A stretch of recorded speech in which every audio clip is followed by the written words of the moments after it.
ఈరోజు ఎక్కడ చూసినా ఒక చర్చ మాత్రం జరుగుతూ ఉంది.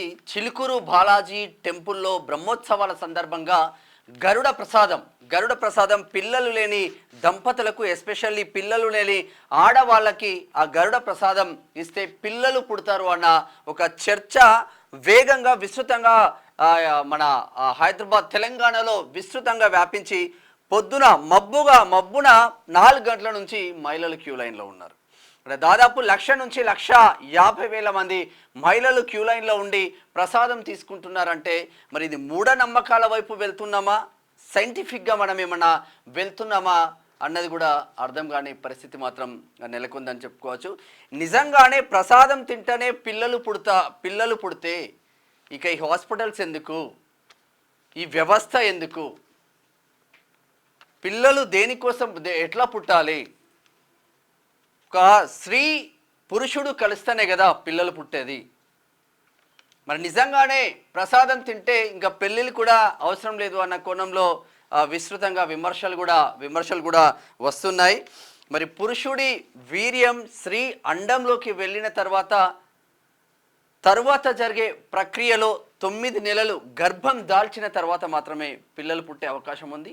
ఇంకా తదనంతరం ఐవీఎఫ్ సెంటర్లు, ఆ కోణంలో ఐవీఎఫ్ సెంటర్లకు వెళ్ళిన వాళ్ళకు పుట్టే అవకాశం ఉంది. కానీ ప్రసాదం తింటే పిల్లలు పుడతారనేది ఇది మరి మూఢనమ్మకాల వైపు తీసుకెళ్తున్నారు చిలుకూరి బాలాజీ అర్చకులు అన్న కోణంలో విమర్శలు మాత్రం చాలా పెద్ద ఎత్తున విమర్శలు మాత్రం వస్తూ ఉన్నాయి.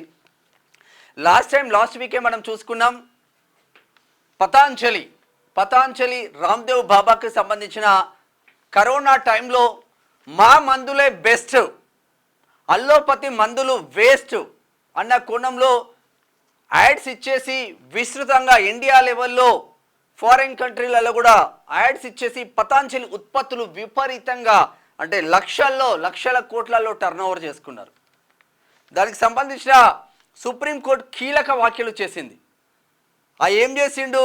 మీరు ఎందుకు ప్రకటనలు ఇస్తున్నారు? ఈ తప్పు ప్రకటనల ద్వారా ఏం సాధించారు? లక్షల కోట్లు వెనుకేసుకున్నారు, కానీ తప్పు ప్రకటన వల్ల ప్రజలకు మాత్రం లాభం జరగలేదు కదా అని సుప్రీంకోర్టు మొట్టికాయలు వేస్తే ఖాళీ సారీ అని చెప్పిండు. మీ సారీ సరిపోదు, ఆ కేసు నడుస్తూ ఉంది. పతాంజలికి సంబంధించిన రామ్దేవ్ బాబాపై మరి జైలుకు వెళ్ళే అవకాశాలు కూడా ఉన్నాయి. మరి ఇట్లా తప్పుడు ప్రకటనలు చేస్తే వాస్తవంగా సుమోటోగా కూడా కేసు తీసుకోవచ్చు. తప్పుడు ప్రకటనలు చేస్తే దానికి చట్టం కూడా ఉంది. Drugs and magic remedies act 1954 ప్రకారం ఆ వ్యక్తి పైన, ఆ సంస్థ పైన చర్యలు తీసుకొని ఎక్కడ కూడా ఎవరికి చెప్పకుండా జైలుకు పంపించే ఏర్పాట్లు ఈ చట్టంలో ఉన్నాయి.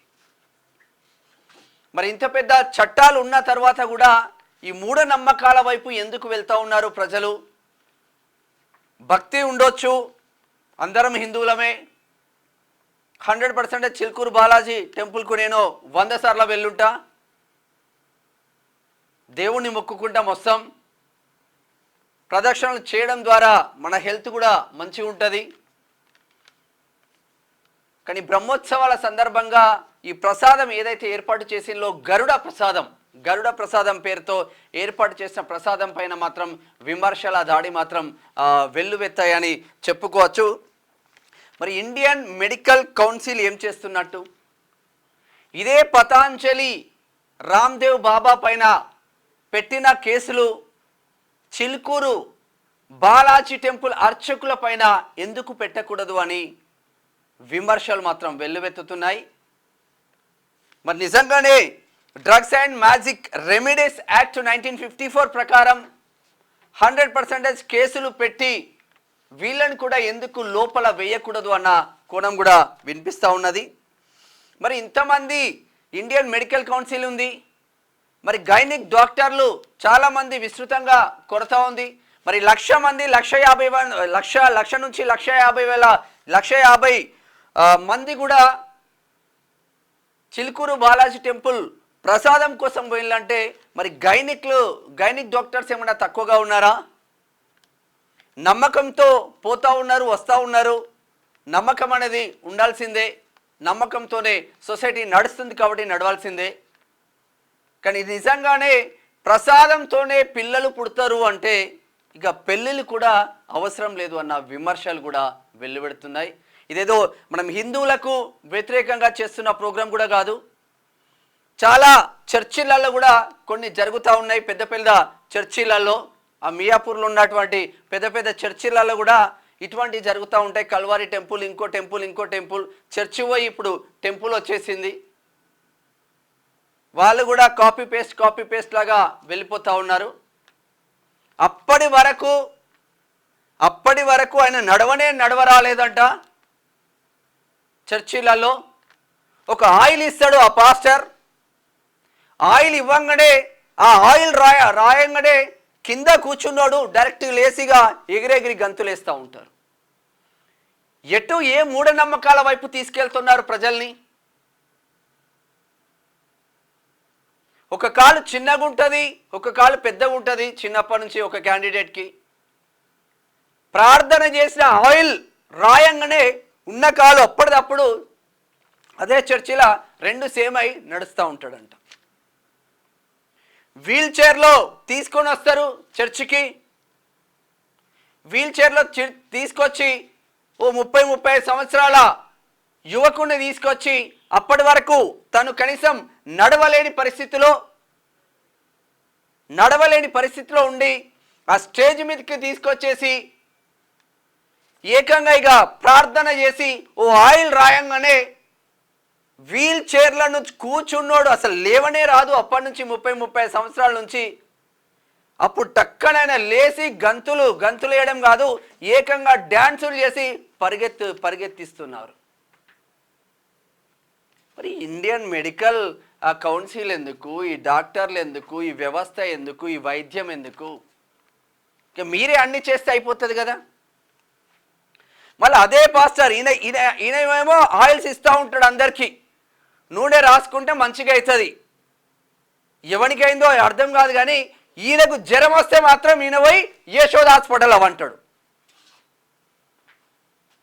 ప్రజలని మూఢనమ్మకాల వైపు తీసుకెళ్ళకండి. సైన్స్ ప్రకారం సొసైటీలో మంచి పొజిషన్కు తీసుకెళ్ళండి. మీ పబ్బం గడపడం కోసం మాత్రం పనిచేయకండి. భక్తుల నమ్మకాన్ని వమ్ము చేయకూడదు. దీని ద్వారా మీకు మనశ్శాంతి జరుగుతుంది. సో అని చెప్పాలి, కానీ ప్రసాదం తింటేనే పిల్లలు పుడతారంటే ఇక అసలు ఏమనాలో కూడా అర్థం కాని పరిస్థితి. చర్చిలలో ఆయిల్ రాయంగానే ఇక కంప్లీట్గా లేచి నిలబడి గంతులేస్తారు. ఇక చుట్టుపక్కల ఉన్న వాళ్ళు కూడా మొత్తం పేడ్ ఆర్టిస్టులు ఉంటారు. ఆయన చేస్తూ ఉంటే వీళ్ళు ఎగిరెగిరి ఎటు పడతారో అర్థం కాదు. ప్రజల్ని దండం పెట్టి చెప్తున్నాం, ప్రజల్ని మూఢనమ్మకాల వైపుకు తీసుకెళ్ళకండి. ఇండియా అభివృద్ధి చెందుతున్న దేశంగా ముందుకెళ్తుంది. ఇంకా బైబ్యాక్ గుంజేసి వాళ్ళని అట్లనే పెట్టాలి. వాళ్ళు పెట్టకపోతే మన మాట వినరు. చదువుకుంటే సొసైటీలో నాలెడ్జ్ పెరుగుతుంది వీళ్ళకు. ఈ కోణంలో ఎప్పుడు చేయకండి. చిలుకూరు బాలాజీ టెంపుల్ అంటే అందరికీ అభిమానమే, గొప్ప దేవుడు. ఎక్కడ అనాపైసా హుండీ లేని టెంపుల్ అది.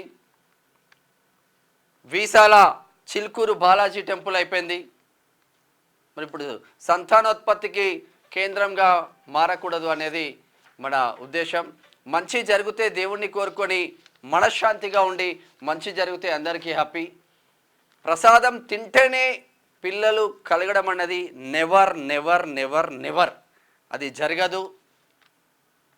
పతాంజలికి ఏమైందో ఎవరైనా పోయి సుప్రీంకోర్టులోనో హైకోర్టులోనో పిల్లేస్తే చిలుకూరు బాలాజీ టెంపుల్ అర్చకులు కూడా లోపలికి వెళ్ళాల్సిన అవసరం మాత్రం వస్తుంది అని చెప్పుకోవచ్చు. దీనితో అప్పా జంక్షన్ నుంచి మొదలు పెడితే మొయినాబాద్ దాకా, అటు మొయినాబాద్ ఇటు అప్పా జంక్షన్ కంప్లీట్గా ఒక 12-20 కిలోమీటర్లు ట్రాఫిక్ జామ్. ఒకటేసారి బ్రహ్మోత్సవాలు జరుగుతూ ఉన్నాయి. అప్పటికి పబ్లిక్ వస్తూ ఉంటారు. బ్రహ్మోత్సవాల సందర్భంగా అరే అక్కడికి పోతే మనకు ప్రసాదం దొరికితే చాలు, ఇక మనకు బిడ్డ పుడతాడంట అని ఒక మూఢనమ్మకం కొద్దీ చాలామంది వెళ్ళి తీసుకొని విపరీతమైన ట్రాఫిక్ జామ్తో హైదరాబాద్ ఆగమాగమైందని చెప్పుకోవచ్చు. ఈరోజు ఆ టెంపుల్స్ కావచ్చు, ఇటు చర్చీలు కావచ్చు, ఈ ఆయిల్ పూసుడు ఆయిల్ రాసుడు ఇవి బంద్ చేస్తే ప్రజలకు కొంచెం మంచి జరుగుతుందని మా ఉద్దేశం. మూఢనమ్మకాల వైపు తీసుకెళ్ళకండి. సైన్స్ ప్రకారం ముందుకు వెళ్తే మనతో పాటు భారతదేశం కూడా అభివృద్ధి జరుగుతూ ఉంది. ఇది దీనికి సంబంధించిన స్పెషల్ స్టోరీ. Thank you.